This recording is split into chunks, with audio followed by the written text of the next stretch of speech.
morning everyone. So let us do some practical today. I am going to tell you about one or more operators and functions and a few programs in this session. So let us begin with the first one, which is complement operator. So how does the complement operator works in Python? Let's see that. The sign of the complement is like this. You can see on the screen I have typed the sign is like this. Now suppose to find out the complement how Python works, let's see that. So for finding out the complement, suppose I want to find out the complement of A, so it will be equal to minus A minus 1. So this is how the complement of a particular number or a variable is find out. So let's see the practical now, that how it will be find out. For example, I have written here print complement and then 0. So as I have written print complement 0, so it will give me the answer as minus 1.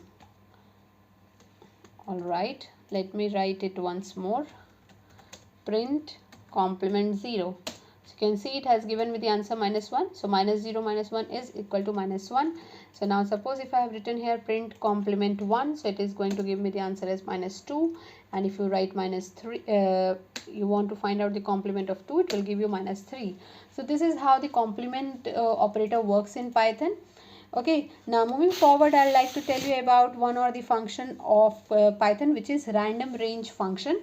So random range function, basically this is called as like a rand range function. So rand range function is basically used to generate a range, or you can say generate a random number from a particular range of numbers.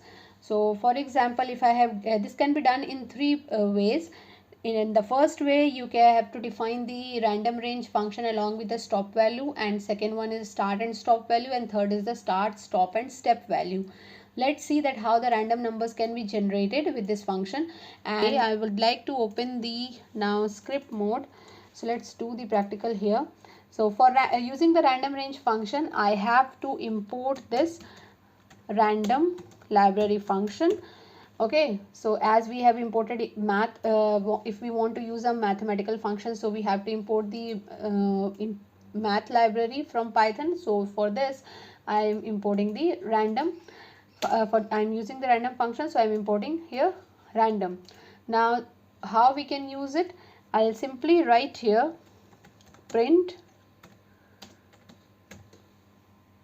random dot rand range, and the first you can see on the screen that it is giving you the output that it will, you can define the start and stop value also, you can define the step as well, but first of all I would like to tell you about only with the stop value. So I will write here only the stop value, which is 10.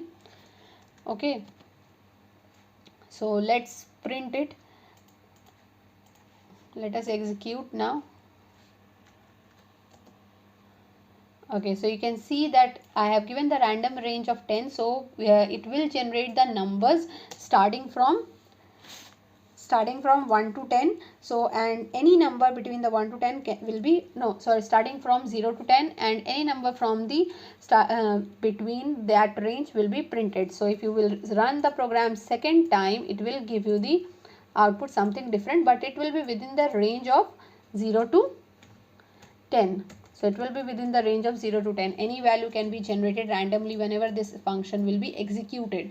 Now this can also be done with the start and stop value both. So for that you have to write here the start and stop value. For example, I have written 10 comma 49. So this is my start and stop value. So the numbers will be generated now not from the 0. It will start from 10 and it will go in until 49. It can generate any number between these range. Okay, so you can see the 17 I have got. The second time when you will execute, it will give you something different, but it will be within the range. And we can use this random function again with the step value also. Suppose I am writing here 11 comma 45, and for the difference, the step value, I am writing here suppose 4. Okay, so it will generate the number starting from 11 with a difference of 4, so which is 13 comma 15 comma 19 and so on. It will go till 45. So now let us see that how the numbers are generated here. You can see that the first number which I got is 39. It will come within the range only. Now if I will run again, I am getting 11. You can see the first number I got. So if you'll run again, it will give you another number. So that is how it executes and the random function works. Now let us do one of the program in Python. Suppose there are two numbers and x and n, and you have to find out the power of x to the power n. Okay, so x to the power n, if I have to find out, so there are two ways how I can do it. How we can do, you have to take the input from the user, the value of x and n. You can use the exponent operator as well, and we can use the mathematical function, which is the math.pow function. So let's do it. First of all, I am defining here x, and I will take the input from the user. Input, enter any number, or okay, enter any number I have written here. Now let me take another variable, which is n. I'm writing here n input, enter the power, enter the power of base. Okay, so I have written the enter the power of base. Now to find it out, I can use two functions. I'll show you both. So I have written x, and then I'm using the exponent operator, and then n. So let's see what the output comes. Okay, so I am writing here, suppose 5, the power to the base I'm giving 3, so the answer comes 125. Let us do with math.pow function. I can do it here only, print math.pow, which means power, and I am writing here x comma n. Okay, so for this, as you all know that we have to import the math library functions also. So I am writing here import math, otherwise the program will give me the error. Okay, so this is how it works. Now I'm writing the same number again, 5 and then 3. So you can see that the output comes 125. Mathematical functions always give you the answer in float, so that is why it is here. If you want again the answer in int only, so you can change the data type here, write int, okay, and you can get it done. Now let me tell you the program which I am going to show you, that is that we have to define a string here, wherein I have to store the number. For example, this is 1 2 3 4 5, and you have to find out the plus of the sum of all the numbers. So suppose I have written here 1 plus 2 plus 3 plus 4 plus 5, which will come 15. So this is the question which we have to solve. Now how we can define the string obviously in a double quote, but how we can add these numbers inside the double quote, or how we can add the string. So before showing you this output, I want to show you that how you can just add the strings. So for adding the strings, what we can do is, let's see here in the interactive mode. Now suppose if I have written here first name is equal to, suppose, informatics, and I am writing here last name is equal to practices. Okay, and to print all these both together, both the string, what I can do, I will write here print f name plus l name. Okay, so this will give you the answer. Okay, I have written it twice, so let me write it once more. The variable name goes incorrect, that is why I didn't get the answer. So you can see here that informatic practices, we got the answer. If you want to give a space over here, you can do it with a very simple way. Just define the space here inside the double quote and write here plus, and then add the variable. So you can get the answer like this. So this is how we can add the value of two string.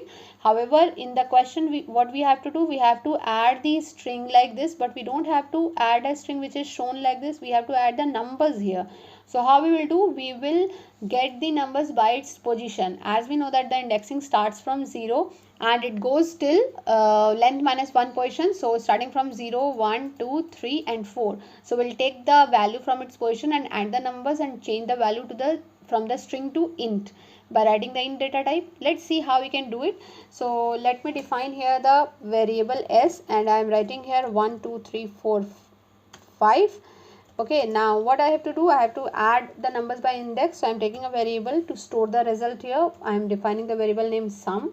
And okay, so now we have to add it by the index. So I am writing here int, and then I'll write here s and its 0 position. Okay, and then I am doing again plus, and then I'm using it again. So I'll go till 4th position. Okay, I'll update it now, and then it is 2 position plus, and again it's 3 position. So this can be done using the for loop looping statements also, but as we have not studied that statement, so right now I'm trying to do it without using the looping statements. Okay, so when we will study that, that can be easily added. The string, any value of the string from any position can easily be added using the for loop. So let's run the program now and see that what the output comes.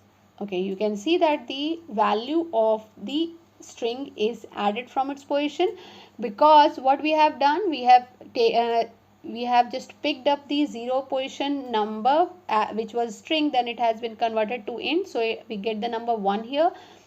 Then the 1 at the 1 position 2 was stored, so we get after converting that string, we get the number 2 3 and 4 and 5. So it is added successfully. You can see the output here. So I hope you have understood all the things which we have done today in this session, like complement operator, the random range function, how to find out the power of the any base, and then this adding the string from its position. Okay, so practice is at home, and thank you so much.